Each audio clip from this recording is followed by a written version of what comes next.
नमस्कार।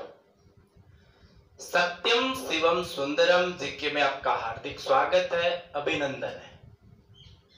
हम भारतीय संविधान और राज्य व्यवस्था का अध्ययन कर रहे हैं, जिसमें हमने भारतीय संविधान के भाग 1 और भाग 2 के बारे में बात की है, जिसमें भाग 1 में संघ और उसके राज्य क्षेत्र, अनुच्छेद 1 से 4 और भाग 2 नागरिकता, अनुच्छेद 5 से 11 के बारे में चर्चा की है।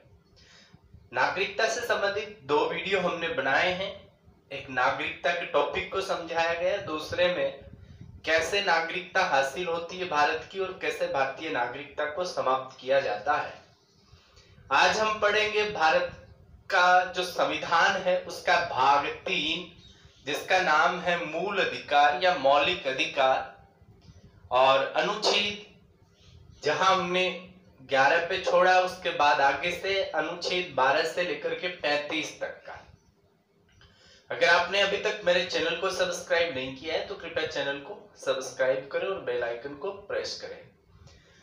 तो आपको ये पता होना चाहिए, हम विस्तार से चर्चा करेंगे और एग्जाम में पूछी जाती हैं बहुत सी बातें। आपको इन बातों को हमेशा याद रखना है। महत्वपूर्ण बातें हैं, महत्वपूर्ण टॉपिक है भारत में संविधान को लेकर के, ये मूल अधिकार का। और बहुत बार अधिकतर जो वाद उत्पन्न होते हैं, उन वादों के संदर्भ में भी ये जो टॉपिक है वो उन वादों को लेकर के भी ये टॉपिक बड़ा इंपॉर्टेंट टॉपिक है। हम पढ़ते हैं भारतीय संविधान भाग 3, और किससे संबंधित है? मूल अधिकार, फंडामेंटल राइट्स।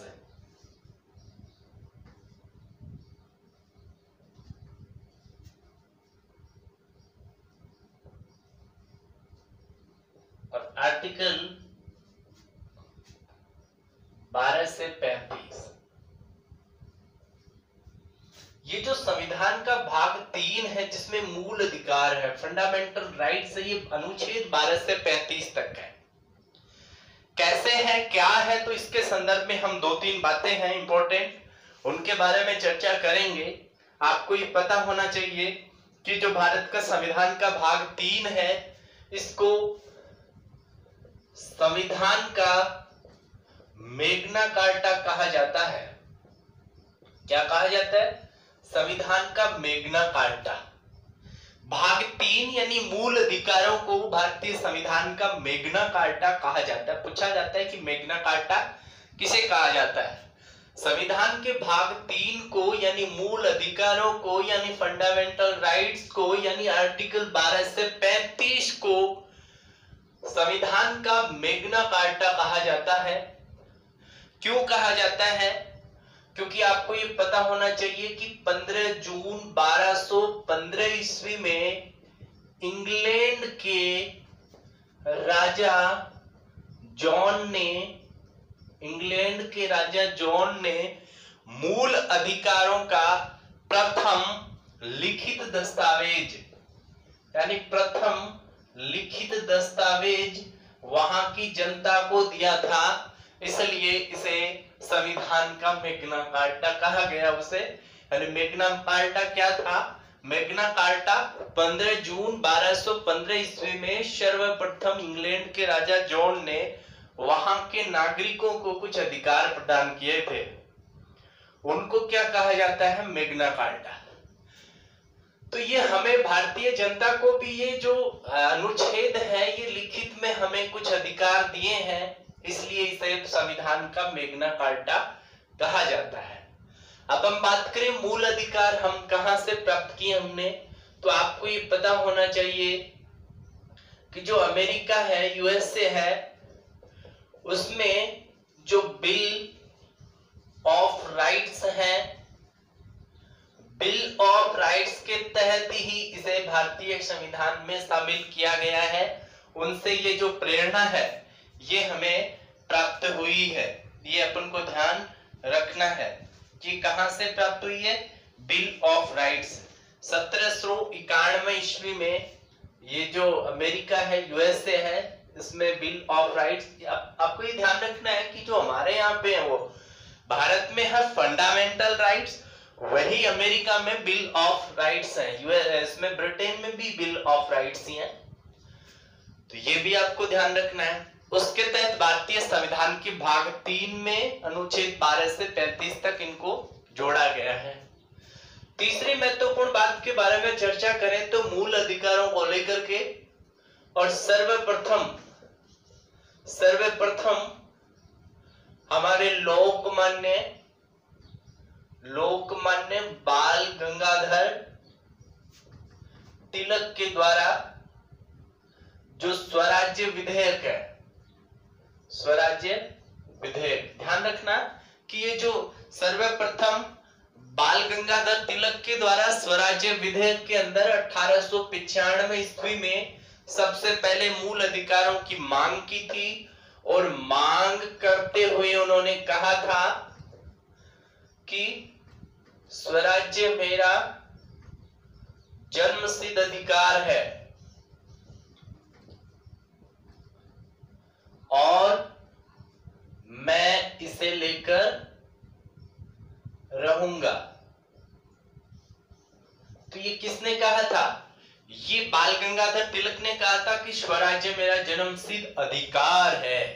यानी अधिकारों की मांग करने वाला सर्वप्रथम जो व्यक्ति है भारत में, वो लोकमान्य बाल गंगाधर तिलक है, जिन्होंने स्वराज्य विधेयक जो प्रस्तुत किया था उसमें इनकी मांग की थी। और बाल गंगाधर तिलक ने एक नारा भी दिया था, स्वराज्य मेरा जन्मसिद्ध अधिकार है और मैं इसे प्राप्त करके रहूंगा। तो ये बातें भारतीय संविधान से रिलेटेड हैं, जिनको आपको ध्यान रखना है। इसके अलावा हम बात करें तो जो भारत का संविधान है, ये 3 बातें महत्वपूर्ण हैं, याद रखना। उसके बाद में हम भारतीय संविधान के भाग 3 यानी मूल अधिकारों को समझते हैं। इसके दौरान ही हम पढ़ेंगे कि जो मूल अधिकार है ये कैसे कैसे हैं। सबसे पहले आर्टिकल 12, इसमें राज्य की परिभाषा दी गई है। राज्य की परिभाषा, एक बार हम इनको शॉर्ट में समझेंगे, उसके बाद में पूरा इसका विवरण पढ़ेंगे। उसके बाद में आर्टिकल 13, इसके अंदर जो मूल अधिकारों को अल्पीकरण करने वाली विधियां हैं या असंगत करने वाली विधियां, यानी न्यायिक पुनरावलोकन हो सकता है उनका, तो ये अनुच्छेद 13 में है। उसके बाद में हम बात करें कि भारतीय संविधान में जो मूल अधिकार हैं उनकी संख्या, मूल अधिकारों की जो संख्या थी मूल संविधान में वो 7 थी। कितनी थी? 7 थी। परंतु 44वें संविधान संशोधन अधिनियम 1978 के द्वारा ये जो आर्टिकल 31 और जो संपत्ति का अधिकार था, इस संपत्ति के अधिकार को हटा दिया गया। यानी संपत्ति के अधिकार को मूल अधिकार की श्रेणी से हटा करके और कानूनी अधिकारों की श्रेणी में इसको डाल दिया गया, जिसके कारण से ये जो अधिकार है ये भारत में कानूनी अधिकार है। संपत्ति का अधिकार, संपत्ति का अधिकार अब मूल अधिकार नहीं रहा है। इसलिए जो मूल अधिकारों की वर्तमान जो संख्या है, ये आप ध्यान रखेंगे कि एक अधिकार हमारा कम हो गया तो कुल मूल अधिकारों की संख्या कितनी है? 6 है। आपको ये ध्यान रखना है कि मूल अधिकार जो मूल संविधान में 7 थे, 44वें संविधान संशोधन अधिनियम द्वारा आर्टिकल 31 हटा दिया गया, यानी संपत्ति का अधिकार हटा दिया गया, इसलिए मूल अधिकारों की संख्या कितनी है? 6। कौन से अधिकार हैं? सबसे पहले हम पढ़ते हैं समानता का अधिकार। कितने में है समानता का अधिकार? हम आर्टिकल 12 और 13 पढ़ चुके हैं, वो है आर्टिकल 14 से लेकर के 18 तक। उसके बाद में दूसरा अधिकार है स्वतंत्रता का अधिकार, हम इनके बारे में डिटेल से पढ़ेंगे। स्वतंत्रता का अधिकार ये जो है वो है आर्टिकल 15 से लेकर के 18 से लेकर के और 22 तक। उसके बाद में हम तीसरा अधिकार पढ़ते हैं, ध्यान रखना, शोषण के विरुद्ध अधिकार। ये जो हम पढ़ते हैं वो आर्टिकल 22 तक हो गया, 23 और 24। उसके हम बाद में पढ़ते हैं धार्मिक स्वतंत्रता का अधिकार, और धार्मिक स्वतंत्रता का अधिकार जो है वो है आर्टिकल 25 से 28 में। उसके बाद पांचवा अधिकार जो है ये है संस्कृति व शिक्षा का अधिकार, जो कि आर्टिकल 30, 29 और 30 में। मैंने आपको बता दिया है पहले कि आर्टिकल 31 को हटा दिया गया, संपत्ति का अधिकार, तो हमें संपत्ति का अधिकार मूल अधिकार नहीं है। छठा जो अधिकार है वो है संवैधानिक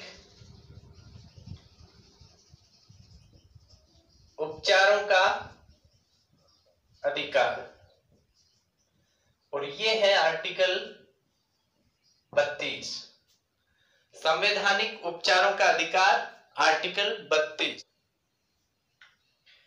तो हम बात करते हैं आर्टिकल 33, आर्टिकल 34 और आर्टिकल 35। ध्यान रखना,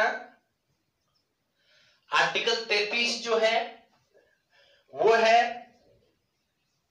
सशस्त्र सेनाओं के मूल अधिकारों में परिवर्तन किया जा सकता है। हम पढ़ेंगे कैसे किया जा सकता है। और आर्टिकल 34 है वो कहीं पे मार्शल लॉ लागू होता है। मार्शल लॉ यानी सैनिक शासन अगर लागू होता है तो ऐसी कंडीशन में मूल अधिकार वो कम हो सकते हैं। ये बात आर्टिकल 34 में लिखी हुई है। आर्टिकल 35 ये कहता है कि मूल अधिकारों को लेकर के, मूल अधिकारों से संबंधित अगर कोई कानून बनाना है तो वो कानून कौन बनाएगा? संसद बनाएगी। तो उनकी सर्वोच्च शक्ति किसके पास में है? संसद के पास में है। इसमें हम पढ़ते हैं कि जो भारतीय संविधान में जो मूल अधिकार हैं अपने पास में, हम इन सब के बारे में डिटेल से पढ़ेंगे, क्योंकि इसमें भी जो आर्टिकल 14 में क्या लिखा है, 15 में क्या है, 16 में क्या है, ये सारी बातें हम इसमें पढ़ेंगे। ये तो थे अपने मूल अधिकार। कितने अधिकार हैं? 6 अधिकार हैं। कौन से हैं? इनको याद रखें तो ये ध्यान देना। सबसे पहले स है, उसके बाद में दूसरा आधा स है, उसके बाद में शो है और उसके बाद में ध है, यानी 2 स, पहले पूरा फिर आधा फिर शोध। उसके बाद में ध्यान देना ये जो है उसके बाद में फिर से स है और फिर से स है। इसमें स के ऊपर बिंदु है, ध्यान देना, अलग अलग है। तो ये ध्यान देना कि संस्कृति यानी ये जो है समानता का अधिकार, स्वतंत्रता का, शोषण के विरुद्ध धार्मिक स्वतंत्रता का, संस्कृति का और संवैधानिक उपचारों का अधिकार। ठीक है ना? तो ये आपको ध्यान रखना है कि ये जो हमारे 6 मूल अधिकार हैं। 7वां जो मूल अधिकार था उसे 44वें संविधान संशोधन अधिनियम के द्वारा हटा दिया गया, और आगे पढ़ेंगे इसमें। तो हमारे संविधान ने जो हमें अधिकार दिए हैं ये, इनके बारे में हमें डिटेल से पढ़ना है। तो आइए चर्चा करते हैं इनके बारे में। ध्यान देना, प्रत्येक अनुच्छेद के बारे में हम विस्तार से चर्चा करते हैं। ध्यान देना, सबसे पहले आर्टिकल 12। आर्टिकल 12 क्या कहता है? आर्टिकल 12 राज्य की परिभाषा निश्चित करता है किसको संदर्भ में, मूल अधिकारों के संदर्भ में, मूल अधिकारों के संदर्भ में राज्य की परिभाषा, मूल अधिकारों के संदर्भ में राज्य की परिभाषा आर्टिकल 12 अनुच्छेद 12। इसमें भी एक महत्वपूर्ण बात है कि क्या है राज्य, तो इसमें राज्य को लेकर के जो भारत का संघ क्षेत्र और उसकी जो संसद है वो, दूसरा इसके अंदर भारत के प्रत्येक राज्य की राज्य सरकारें, उनके जो विधान मंडल है, क्योंकि कुछ राज्यों में विधानसभा है, कुछ राज्यों में विधान जो है आपको पता है विधान परिषद है, तो वो विधान मंडल, और तीसरे स्थानीय निकाय, प्रत्येक राज्य या केंद्र शासित प्रदेश का स्थानीय निकाय, जैसे मान लीजिए जिला प्रशासन है, पंचायत समितियां हैं, ग्राम पंचायतें हैं और उनके अधिकारी, ये सारे उस राज्य क्षेत्र के अंतर्गत आते हैं। ध्यान रखना, अनुच्छेद 12 की बात कर रहे हैं हम, राज्य की परिभाषा मूल अधिकारों के संदर्भ में, और इसमें राज्य क्या है उसके बारे में बताया गया है। अनुच्छेद 13 है कि मूल अधिकारों को अल्पीकरण करने वाली विधियां या असंगत करने वाली विधियां, अल्पीकरण या असंगत, तो ध्यान रखना मूल अधिकारों को अल्पीकरण या असंगत करने वाली कौन सी विधियां हैं, इसमें भी हम बात करें तो आर्टिकल 13 है वो ये कहता है, इसमें आर्टिकल 13 के यानी 13 1 2 3 और 4 है। तो इसमें आर्टिकल जो 13 है, आर्टिकल 13 में जो फर्स्ट बात है वो क्या है, तो आर्टिकल 13 में फर्स्ट बात ये है कि संवैधानिक विधि और मूल अधिकारों के मध्य, ध्यान रखना इसमें प्रमुख बात है संवैधानिक विधि। ये विधि शब्द जो है ये 3 जो है ये विधि से ही संबंधित है कि विधि क्या है, इस विधि को परिभाषित किया गया है। यहाँ विधि शब्द से क्या तात्पर्य, पूरा विवरण है वो इसमें है कि संवैधानिक विधि और मूल अधिकार उनके मध्य अगर विवाद उत्पन्न हो जाता है तो उसमें प्राथमिकता किसको दी जाएगी, मूल अधिकारों को दी जाएगी। और मूल अधिकारों को लेकर के कोई कानून बन रहा है ऐसा जिससे मूल अधिकार कम हो रहे हैं, उल्लंघन हो रहा है, तो वो विधि क्या हो जाएगी, अमान्य हो जाएगी। और ये जो आर्टिकल है ये पूरे के पूरे आर्टिकल ये न्यायिक पुनरावलोकन, न्यायिक समीक्षा से, जुडिशियल रिव्यू से संबंधित है। न्यायिक पुनरावलोकन यानी उसका न्यायिक पुनरावलोकन किया जा सकता है। उसके बाद में जो 13(2) है उसमें लिखा हुआ है कि सरकार ऐसे विधि का, ऐसी विधि का निर्माण नहीं करेगी जो या तो मूल अधिकारों को छीनती है या कम करती है। ऐसी कोई विधि नहीं बनाएगी जो मूल अधिकारों को या तो छीनती है या मूल अधिकारों में कमी करती है, तो ऐसी कोई विधि सरकार नहीं बना सकती। विधि क्या है, उस विधि की परिभाषा जो है वो इसमें दी गई है। ये लेटेस्ट है, ध्यान रखना, आर्टिकल 13(4), इसमें अनुच्छेद 13 के उपबंधों के संदर्भ में कहा गया है, ये बाद में जोड़ा गया है। इसमें कहा गया है कि आर्टिकल 13 के जो उपबंध है उनके तहत अगर कोई जो परिवर्तन होता है तो ये परिवर्तन आर्टिकल 368 के तहत नहीं हो सकते। यानी आर्टिकल 368 क्या कह रहा है, संविधान में संशोधन हो सकते हैं, लेकिन वो संविधान में संशोधन ये जो आर्टिकल 13 है कि इनके अनुसार, ध्यान रखना कि इस प्रकार का जो परिवर्तन है आर्टिकल 13 और 368 कि ऐसा कोई कानून नहीं बना सकता आर्टिकल 368 जो मूल अधिकारों में कमी करती है। और ये 24वें संविधान संशोधन अधिनियम 1971 के द्वारा जोड़ा गया था। ठीक है, तो ये था आपका आर्टिकल 13 मूल अधिकारों को अल्पीकरण या असंगत करने वाली विधियां।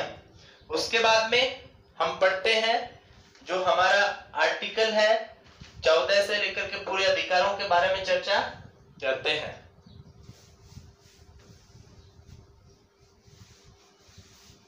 आर्टिकल 12 और 13 याद रखना। परिभाषा 12 में और 13 में मूल अधिकारों को असंगत या अल्पीकरण करने वाली विधियां, वो न्यायिक समीक्षा उनकी की जाएगी। हमारा जो पहला अधिकार है वो है समानता का अधिकार। और समानता का जो अधिकार है वो है आर्टिकल 14 से 18। तो कौन से हैं इसमें? तो इसमें अनुच्छेद कौन से? अनुच्छेद 14 है, आर्टिकल 14, 15, 16, 17 और 18 ये आर्टिकल है। क्या क्या है आर्टिकल 14 में, 15 में, 16 में, 17 में, 18 में, उन सब के बारे में हम चर्चा करेंगे। तो आइए सबसे पहले आर्टिकल 14। आर्टिकल 14 कहता है विधि के समक्ष समानता।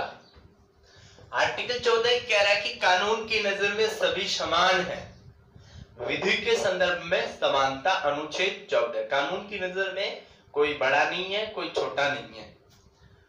आर्टिकल 15 क्या कहता है? जाति, वंश, कुल, ठीक है, लिंग, जन्म स्थान आदि के आधार पर भेदभाव का निषेध है। आर्टिकल 15 कहता है कि जाति, वंश, कुल, लिंग, जन्म स्थान आदि के आधार पर भेदभाव का निषेध। कोई भी व्यक्ति ये नहीं कह सकता कि मैं जाति से उच्च कुल का हूं, उच्च जाति का हूं, उच्च वंश का, उच्च कुल का हूं, या लिंग के आधार पर कि ये पुरुष है, स्त्री है, इनमें किसी प्रकार का भेदभाव नहीं किया जा सकता। अगर ऐसा किया जाता है तो वो व्यक्ति के मूल अधिकारों का हनन माना जाता है। उसके बाद में आर्टिकल 16 ये कह रहा है लोक नियोजन में अवसर की समानता।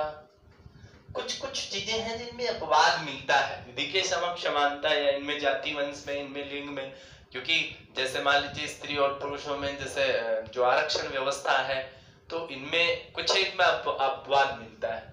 लोक नियोजन में अवसर की समानता, यानी लोक नियोजन से तात्पर्य है कि जनता की भलाई के लिए जो काम किए जाएंगे, जैसे मान लीजिए कुछ पोस्ट निकालते हैं नौकरी वगैरह की, अन्य किसी प्रकार की कुछ चीजों का वितरण किया जाता है, तो उसमें सभी लोगों को समान अवसर की प्राप्ति होगी।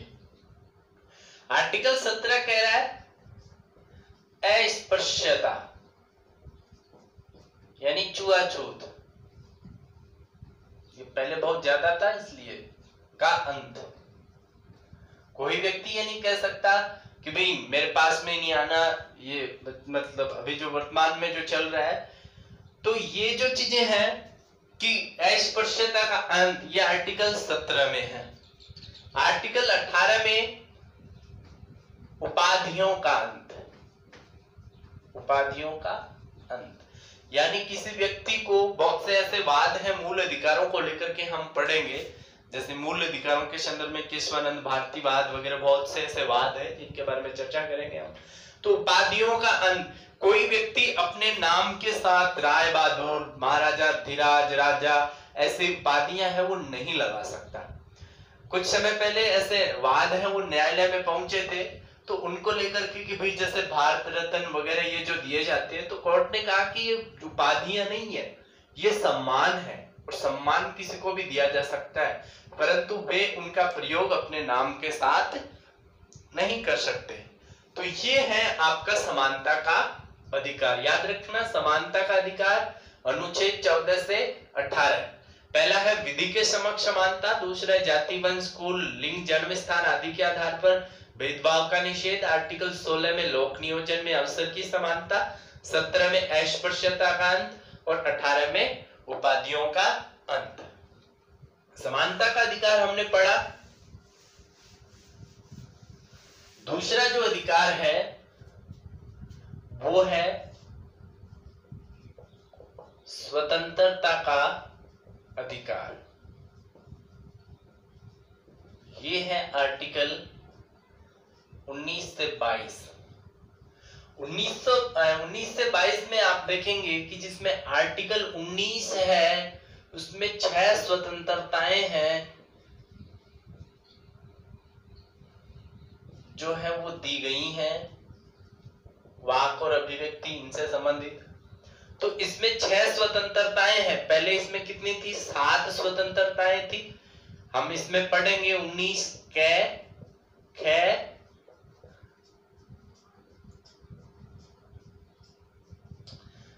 गे, खे, डे, चे और छे।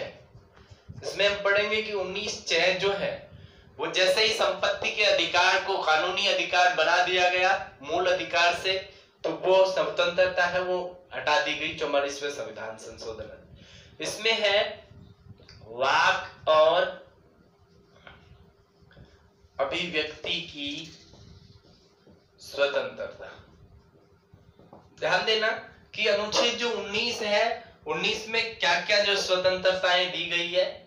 दूसरा है खे, इसमें शांतिपूर्ण निरायुद्ध सम्मेलन में भाग लेने की स्वतंत्रता। ठीक है। 19 गे में है संघ बनाने की स्वतंत्रता। 19 घ में ध्यान रखना, ये 19 जो घ है समूह है या हम संघ बना सकते हैं। 19 घ में भारत के किसी भी भाग में आवागमन की स्वतंत्रता। और 19 ड में भारत के किसी भी भाग में बसने की स्वतंत्रता। जो मैंने आपको बताया संपत्ति से संबंधित थी, ये जो हटा दी गई है 44वें संविधान संशोधन अधिनियम 1978 के द्वारा। ये है वृत्ति 19(6) वृत्ति या आजीविका की स्वतंत्रता। वृत्ति या आजीविका की स्वतंत्रता। तो आर्टिकल 19 में वर्तमान में 6 प्रकार की स्वतंत्रताएं हैं। कै में वाक और अभिव्यक्ति की स्वतंत्रता, 19 ख में शांतिपूर्ण निरायुद्ध सम्मेलन में भाग लेने की स्वतंत्रता, ग में संघ बनाने की स्वतंत्रता, घ में भारत के किसी भी भाग में आवागमन की स्वतंत्रता। हम अभी जैसे सुप्रीम कोर्ट में भी नया इसके संदर्भ में वाक और अभिव्यक्ति की जो स्वतंत्रता है उसको लेकर के डिसीजन आया है, और इस डिसीजन में ये कहा गया है, अभी नया ही आया है, आप लोग इसमें पढ़ेंगे बाद में। उसके बाद में शांतिपूर्ण निरायुद्ध, आप लोग सम्मेलन में भाग ले सकते हैं परंतु आपके पास में युद्ध सामग्री हथियार नहीं होने चाहिए। संघ बनाने की स्वतंत्रता है, आप समूह बना सकते हैं परंतु वो भी निरायुद्ध होना चाहिए। भारत के किसी भी भाग में आवागमन की स्वतंत्रता घ में। अड़ में भारत के किसी भी भाग में बस सकते हैं हम लोग परंतु कानूनी तरीके से। च जो हटा दिया गया, जैसे मैंने बताया 6 वृत्ति या आजीविका, हम कोई भी काम, कोई भी धंधा, कोई भी व्यवसाय हम लोग अपना सकते हैं। ये है आर्टिकल 19 की 6 स्वतंत्रताएं। उसके बाद में जो हमारा आर्टिकल है ये आर्टिकल 20, क्योंकि हम लोग देखेंगे कि इसमें 20, 21 में भी कै और फिर 22, क्योंकि हम इसमें पढ़ रहे हैं आर्टिकल 19 से लेकर के 22 तक। आर्टिकल 22 में है सॉरी 20 में है अपराधों के संदर्भ में दोष सिद्धि में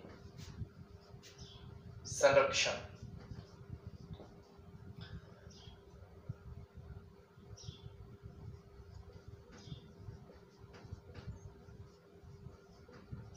अपराधों के संदर्भ में दोष सिद्धि में संरक्षण। ऐसे नहीं कि हर किसी व्यक्ति को अपराधी घोषित कर दिया जाएगा। वो किसी व्यक्ति को जो दोषी नहीं है तो उसे अपना मनपसंद का वकील तय कर सकता है। हम इसमें पढ़ेंगे संवैधानिक उपचारों का अधिकार जो है उसके अंतर्गत जो रिट है न्यायालय के द्वारा वो भी इसको प्राप्त है। तो अपराधों को लेकर के दोष सिद्धि में संरक्षण है आर्टिकल 20। आर्टिकल 21 जो है उसमें है प्राण और दैहिक स्वतंत्रता। प्राण और दैहिक स्वतंत्रता अनुच्छेद 21 में है प्राण और दैहिक स्वतंत्रता की न्यायालय। ऐसे मतलब आप ध्यान रखना कि आर्टिकल 20, 21 में आर्टिकल 21 खासतौर से 20 भी ध्यान रखना कि ये ऐसे अनुच्छेद है जिनको आपातकाल में भी इनका निलंबन नहीं किया जा सकता। ऐसे अनुच्छेद जिनको आपातकाल में निलंबन नहीं किया जा सकता। अनुच्छेद 21 में कै जो है ध्यान रखना, इसमें विशेष तौर से इसमें 6 से 14 वर्ष तक के बच्चों के लिए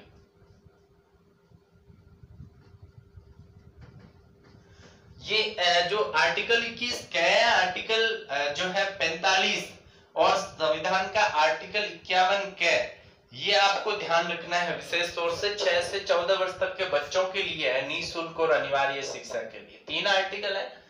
ये आर्टिकल 21 कै, आर्टिकल संविधान का 45 जो नीति निर्देशक तत्व सिद्धांत में आता है और आर्टिकल 51 कै का 11वां मूल कर्तव्य जो मूल कर्तव्य में आता है। तो 3 में जो संविधान का भाग 3, 4 और 4 कै तीनों भागों में 6 से 14 वर्ष तक के बच्चों के लिए निःशुल्क और अनिवार्य शिक्षा ये है। तो ये अधिकार भी बाद में ये आपको ध्यान रखना कि ये 86वें संविधान संशोधन अधिनियम 2002 में हुआ था।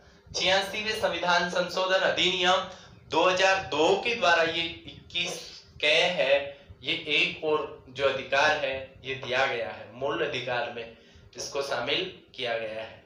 उसके बाद में आर्टिकल जो 22 है, आर्टिकल 22 ये कहता है कुछ दशाओं में गिरफ्तारी व निवारक निरोध से संबंधित स्वतंत्रता। ये जो है कुछ दशाओं में गिरफ्तारी और निवारक निरोध, ये जो है ध्यान रखना कि कुछ ऐसे व्यक्ति होते हैं जिनको संदेह के आधार पर गिरफ्तार कर लिया जाता है। तो ऐसी कंडीशन में इसमें भी ये जो स्वतंत्रता है ये 2 व्यक्तियों को नहीं दी जाती। एक जो विदेशी देश का शत्रु देश का व्यक्ति है वो, और एक जैसे आतंकवादी गतिविधियों में शामिल जो व्यक्ति होते हैं वो, उनको किसी प्रकार की छूट है वो नहीं दी जाती। बाकी आर्टिकल 22 में कुछ दिशाओं में गिरफ्तारी ऐसे कि किसी व्यक्ति को गिरफ्तार नहीं किया जा सकता, उसे उसका कारण बताना होता है कि आपको इस कारण से गिरफ्तार किया जा रहा है। उसके बाद में उसको 24 घंटे के भीतर मजिस्ट्रेट के पास में यात्रा के समय को घटा करके मजिस्ट्रेट के सामने 24 घंटे के भीतर पेश किया जाता है।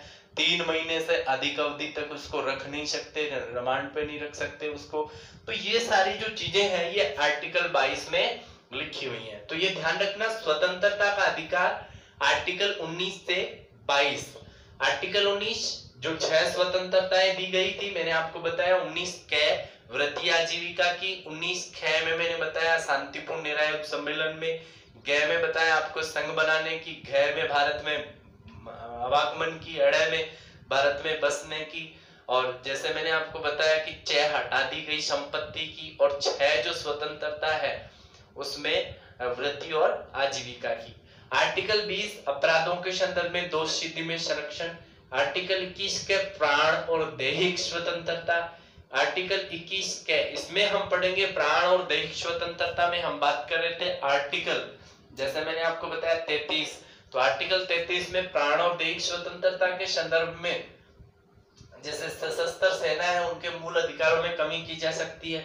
आर्टिकल 21 के यह बाद में जोड़ा गया 86वें संविधान संशोधन अधिनियम 2002 में 6 से 14 वर्ष तक के बच्चों के लिए निःशुल्क और अनिवार्य शिक्षा, और आर्टिकल 22 कुछ दशाओं में गिरफ्तारी और निवारक निरोध से संबंधित स्वतंत्रता।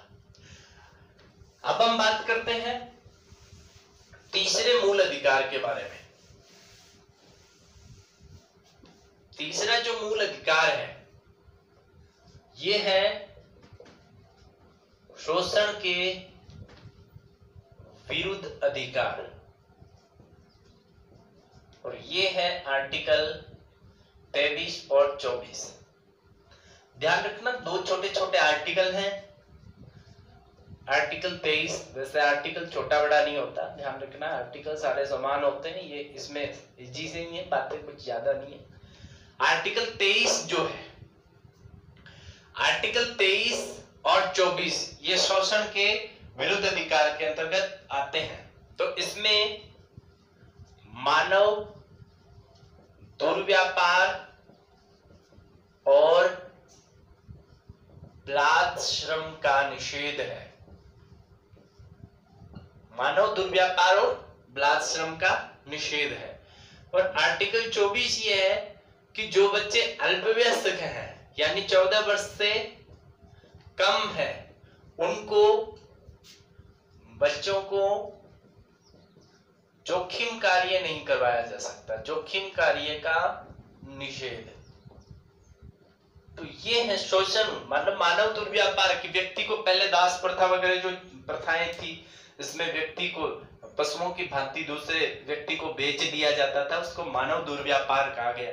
इसके अलावा वर्तमान संदर्भ में भी आपने सुना होगा कि लड़कियों को दूसरे देशों में बेचा जाता है। तो ये बेचना जो है मानव का दुर्व्यापार है ये। इसके अलावा बाल श्रम, किसी व्यक्ति को जबरदस्ती मेहनत नहीं करवाई जा सकती। पहले जो प्रथाएं प्रचलित थी, हमारे यहाँ राजस्थान में भी बहुत सी प्रथाएं हैं ये प्रचलित थी, जैसे महलवाड़ी, रैयतवाड़ी, ऐसी कुछ प्रथाएं जो हमारे यहाँ पे चला करती थी। आपको पता है कि जो प्रथाएं थी, इन प्रथाओं में क्या था कि व्यक्तियों से जबरदस्ती खेतों में काम करवा लिया जाता था, उनको मजदूरी भी नहीं मिलती थी। तो उस चीज का भी क्या है, ये अगर ऐसा कुछ होता है तो वो आर्टिकल 23 के तहत न्यायालय में शरण ले सकता है, और उस न्यायालय है वो उसके अधिकारों के हनन करने वाले व्यक्ति को सजा देता है। आर्टिकल 24 14 वर्ष तक के से कम आयु के बच्चों को जोखिम पूर्ण कार्य नहीं करवाया जा सकता। कारखानों है, इसके अलावा जो बड़े जोखिम भरे कार्य जैसे कोयले की खदानें हैं आदि चीजों में उनको काम करने से रोकता है आर्टिकल 24। तो ध्यान रखना आर्टिकल 23 और 24। उसके बाद में चौथा जो अधिकार आता है यह आता है धार्मिक स्वतंत्रता का अधिकार। धार्मिक स्वतंत्रता का अधिकार है वो आता है आर्टिकल 25 से 28। इसमें आप देखेंगे आर्टिकल 25, 26, 27 और 28 ये 4 आर्टिकल हैं जो इससे संबंधित हैं।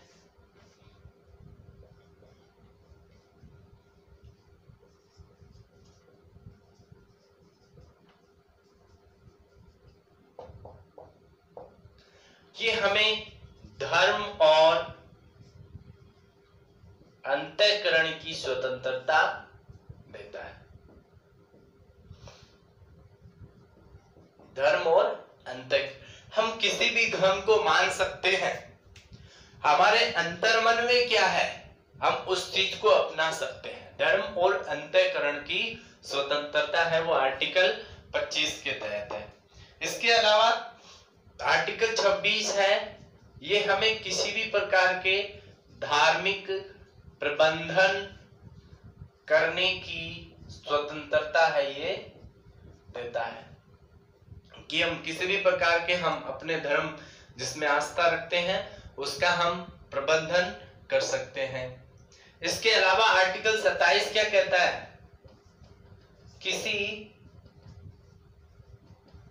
विशिष्ट धर्म की अभिवृद्धि के लिए करों के संदर्भ में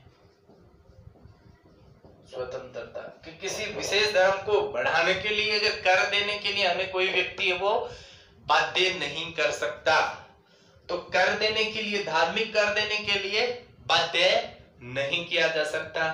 इसके अलावा आर्टिकल 28 ये कह रहा है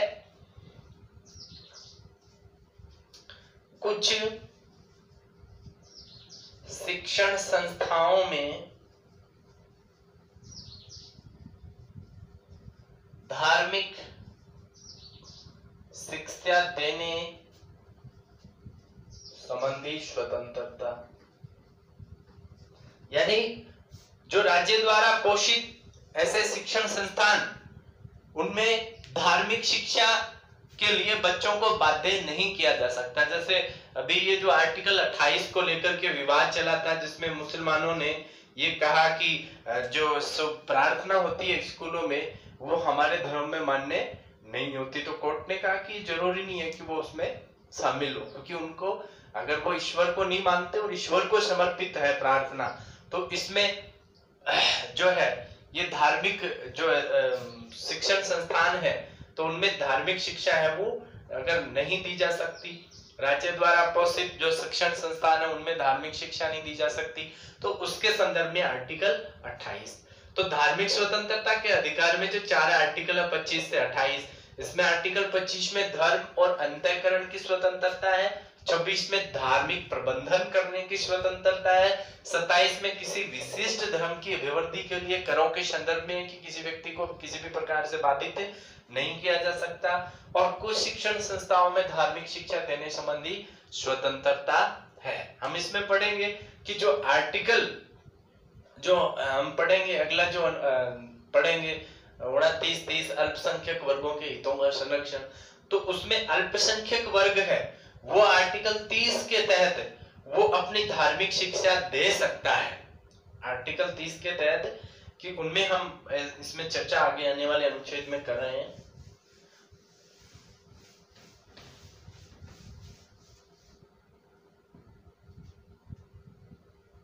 पांच का है संस्कृति व शिक्षा का अधिकार, ये अल्पसंख्यकों से संबंधित है। आर्टिकल 29 और 30, इसमें हम 2 आर्टिकल पढ़ेंगे। पहले पढ़ेंगे आर्टिकल 29 और फिर पढ़ेंगे आर्टिकल 30। आर्टिकल 29 में लिखा हुआ है अल्पसंख्यक वर्गों के हितों का संरक्षण। अल्पसंख्यक वर्गों के हितों का संरक्षण, कि जो अल्पसंख्यक है, कौन है अल्पसंख्यक, यानी ये माना है कि जिस राज्य में 50% जो जनसंख्या जिनकी कम है, 50% से जिनकी जनसंख्या कम है, तो उन्हें अल्पसंख्यक माना जाएगा। मुस्लिम, सिख, ईसाई, बौद्ध, पारसी और जैन, ध्यान रखना आप लोग, इनको अल्पसंख्यकों का, जैन को बाद में मिला, तो ये जो वर्ग हैं इनको अल्पसंख्यक कहा गया, इनके हितों का संरक्षण। आर्टिकल जो 30 है वो इनको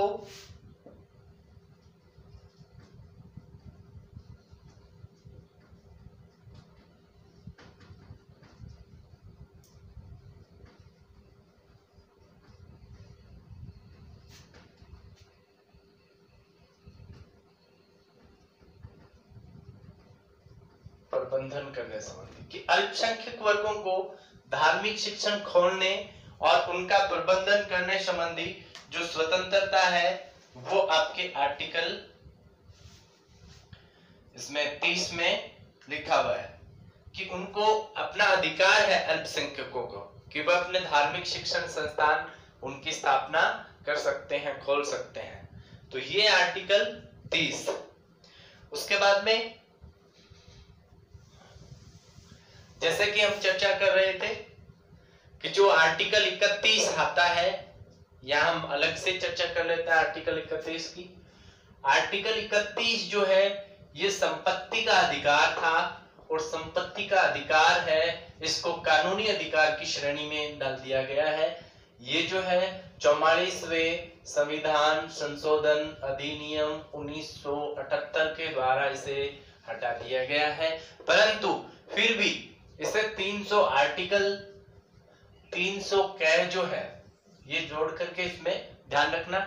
संविधान में आर्टिकल 31 कै, ख और ग इनसे संबंधित जो प्रावधान है संपत्ति से संबंधित, वो संविधान के भाग 3 में अब भी है। संपत्ति से संबंधित आर्टिकल 31 हटाया है, 31 के भाग के ख ग ये जो है संविधान के भाग 3 में वर्तमान में भी मौजूद है। इसलिए हम अगला अधिकार पढ़ेंगे संवैधानिक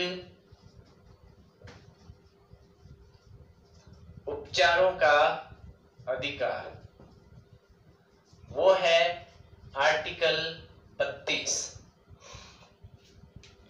ये जो संवैधानिक उपचारों का अधिकार है, डॉक्टर भीमराव अंबेडकर ने संवैधानिक उपचारों के अधिकार आर्टिकल 32 को संविधान की आत्मा और हृदय कहा। ये आप अलग से देखेंगे कि प्रस्तावना को किसने कहा, वो अलग चीज है। यहाँ भारत के संविधान के आर्टिकल 32 को संवैधानिक उपचारों के अधिकार को आत्मा और हृदय किसने कहा, भीमराव अंबेडकर ने। क्यों कहा, क्योंकि ये जो अधिकार है, ये अधिकार अगर नहीं देते तो भारत के लोग मूल अधिकारों से वंचित रह सकते। यही वो अधिकार है जो बाकी अधिकारों का संरक्षण करता है। इसलिए ये है अधिकार सबसे महत्वपूर्ण अधिकार है। और ये जो अधिकार है इसमें आर्टिकल 32 के तहत जो सुप्रीम कोर्ट है ये 5 प्रकार की रिट जारी करता है। 5 प्रकार की रिट जारी करता है। क्या क्या रिटें हैं इनको भी हम लोग अच्छे से पढ़ लेते हैं। इसमें हम पढ़ेंगे कि आर्टिकल 32 के तहत सुप्रीम कोर्ट और वही 5 प्रकार की रिट आर्टिकल 226 के तहत हाई कोर्ट है, उच्च न्यायालय है, वो भी 5 प्रकार की रिट जारी करता है। जिसमें से एक तो आती है आपका बंदी प्रत्यक्षीकरण, एक आता है अधिकार परीक्षा, एक आता है परमादेश, एक आता है उत्प्रेषण और एक आता है प्रतिषेध। तो ये 5 प्रकार की रिटें हैं। बंदी प्रत्यक्षीकरण, अधिकार परीक्षा, परमादेश, उत्प्रेषण और प्रतिषेध। आप ध्यान रखेंगे बंदी प्रत्यक्षीकरण का मतलब जिस व्यक्ति को गिरफ्तार किया जाता है उसे 24 घंटे के भीतर, यात्रा के समय को घटा करके 24 घंटे के भीतर न्यायालय के समक्ष उसको प्रस्तुत करना पड़ता है। तो वो बंदी प्रत्यक्षीकरण, छुट्टी होती है तो जज के घर में प्रस्तुत कर सकते हैं। तो ये जो अधिकार है ये हमें इस रिट के तहत मिलता है। अधिकार परीक्षा, अधिकार परीक्षा के अंतर्गत किसी व्यक्ति से न्यायालय ये पूछ सकता है कि आप इस पद पे किस अधिकार के तहत बने हुए हो। कोई व्यक्ति अगर छल कपट से किसी पद पे है तो उसे उस न्यायालय को अधिकार है ये पूछने का कि आप उसे किस अधिकार से इस पद को धारण किए हुए हैं। परमादेश ये अपने अधीनस्थ न्यायालयों को देता है कि आप ऐसा करें। सरकारी जो कार्यालय है उनको भी न्यायालय, सुप्रीम कोर्ट है ये आदेश देता है। परम आदेश कि हम आपको ये आदेश देते हैं। उत्प्रेषण का मतलब होता है भेजना। इसमें क्या करता है कि न्यायालय, ऐसे न्यायालय जो उसके अधीनस्थ न्यायालय जिनको न्यायिक जो कोई काम करती है, जैसे सुनवाई करती है, तो उनके सुनवाई करने के संदर्भ में निर्देश भेजती है कि भाई आप ऐसा नहीं करें, आप ऐसा करें। तो ऐसी न्यायिक जो उनको एडवाइजरी जारी करता है उसे उत्प्रेषण कहा जाता है। प्रतिषेध का अर्थ होता है मना करना। इसका मतलब कि अगर किसी न्यायालय के अधिकार क्षेत्र में कोई सुनवाई नहीं आती है और फिर वो अगर सुनवाई करती है तो सुप्रीम कोर्ट प्रतिषेध रिट जारी करता है उस न्यायालय के समक्ष और ये कहता है कि आप इसके अधिकार क्षेत्र में नहीं आता ये, इसलिए आप इसकी सुनवाई नहीं कर सकते। तो ये 5 प्रकार की रीट है, ये सुप्रीम कोर्ट की है आर्टिकल 32 के तहत और आर्टिकल 226 के तहत हाई कोर्ट की रीट है। ये है आपका संवैधानिक उपचारों का अधिकार आर्टिकल 32। उसके बाद में हम पढ़ते हैं आर्टिकल 33, आर्टिकल 34 और आर्टिकल 35। आर्टिकल 34 है वो है सशस्त्र सेनाओं के मूल अधिकारों में परिवर्तन। कि जो सशस्त्र सेनाएं हैं अपनी, जैसे आर्मी है, नेवी है, एयरफोर्स है या अन्य आईटीबीपी या अन्य किसी प्रकार से जो भी सशस्त्र बल है, उन बलों के मूल अधिकारों में कमी की जा सकती है। जैसे कोई फौजी है वो ये कहे नहीं मुझे तो आर्टिकल 21 के तहत प्राण और देश स्वतंत्रता मिली हुई, मैं तो जाके युद्ध नहीं करूंगा। तो ऐसे जो मूल अधिकार जो है उनमें कमी करने का जो प्रावधान है वो आर्टिकल 33 में है कि उनको अपने प्राण है वो देश को समर्पित करने होते हैं। जब वो आर्मी में या सशस्त्र सेनाओं में भर्ती होते हैं तो उन्होंने अपना जीवन देश को समर्पित कर दिया होता है। इसके अलावा आर्टिकल 34 है वो किसी हिस्से में अगर मार्शल लॉ लागू हो जाता है यानी सैनिक अधिनियम लागू हो जाता है, सैनिक शासन जिसको बोलते हैं, सैनिक शासन लागू होता है, तो ऐसी कंडीशन में कोई व्यक्ति अपने मूल अधिकार जो है उनमें उनके कमी की जा सकती है। मूल अधिकार में, सशस्त्र मूल अधिकार में कमी की जा सकती है सैनिक शासन या मार्शल लॉ लागू होने पर। आर्टिकल 35 ये जो है इसमें संसद को ही मूल अधिकारों को संदर्भ में, मूल अधिकारों के संदर्भ में कानून बनाने की जो जिम्मेदारी है या कानून बनाने की जो सर्वोच्च शक्ति है, वो सर्वोच्च शक्ति किसको दी गई है? वो आर्टिकल 35 के तहत संसद को दी गई है। आर्टिकल 35 में लिखा है कि मूल अधिकारों के संदर्भ में कानून बनाने की सर्वोच्च शक्ति किसके पास में है? संसद के पास में। वो कानून बना करके और मूल अधिकारों में परिवर्तन कर सकती है, परंतु ऐसा परिवर्तन नहीं कर सकती जो मूल अधिकारों को हनन करता है या उनमें उनको कम करता है। क्योंकि हमने आर्टिकल 13 में पहले ही पढ़ा है, न्यायिक समीक्षा की जाएगी उसकी, ऐसी विधि नहीं बनेगी। संशोधन कर सकता है आर्टिकल 368 हमने पढ़ा उसके तहत, परंतु उसमें थोड़ा बहुत ध्यान रखा जाएगा। तो ये थे हमारे आर्टिकल, जिसमें हमने आर्टिकल 12 और 13 हमने पहले पढ़े थे। आर्टिकल 14 से 18, 19 से 22, 23 से 24, 25 से 28, 29 से 30, 32, 33, 34 और 35। ये था हमारा मूल अधिकार का टॉपिक, जो संविधान का भाग 3 था। आगे हम पढ़ेंगे संविधान का भाग 4, नीति निर्देशक तत्व, नीति निर्देशक सिद्धांत। तब तक के लिए